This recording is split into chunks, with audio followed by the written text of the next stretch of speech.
Ia est le cinquième nom donné, attribué à Dieu.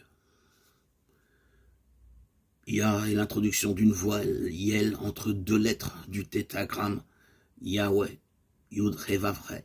L'imprononçable peut alors être prononcé. L'on retrouvera souvent ces trois lettres dans le chant et la louange. Alléluia. Loué soit l'être qui est ce qu'il est. Loué soit Dieu. Il est bon parfois de trouver des mots qui se font l'écho de ce que seul le silence connaît. Et il est beau que ce nom ne puisse se dire qu'en chantant. Les kabbalistes vont également remarquer que le nom Yah contient une lettre masculine. Le Yud, qui est la semence, est une lettre féminine. Le He est une porte vers l'ouverture, et qui symbolise ainsi l'harmonie des différentes forces à l'œuvre dans l'univers.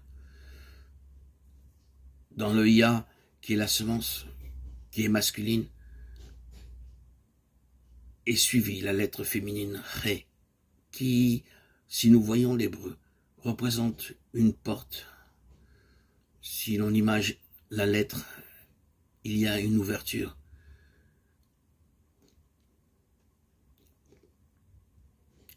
Nous voyons ici l'harmonie des différentes forces à l'œuvre. Le yin et le yang, diraient les taoïstes.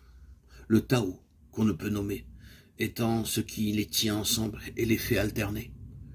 Plus concrètement, ce nom nous rappelle que l'union de l'homme et de la femme peut être un des lieux de l'expérience de Dieu.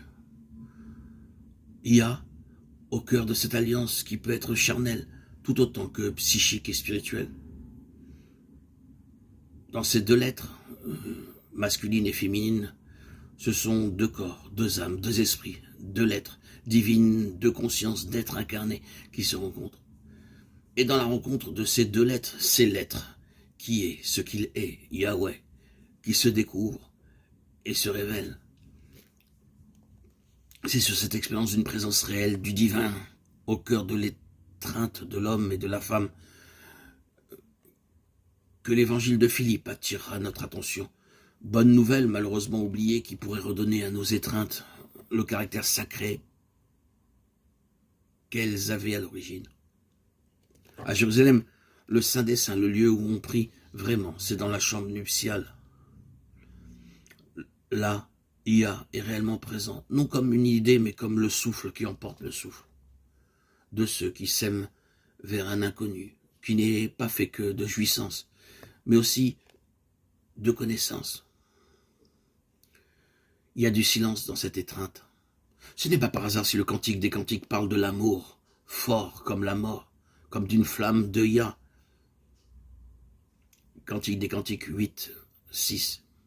Il s'agit bien d'une des flammes du buisson ardent, qui brûle non pour nous consumer, mais pour nous exaucer.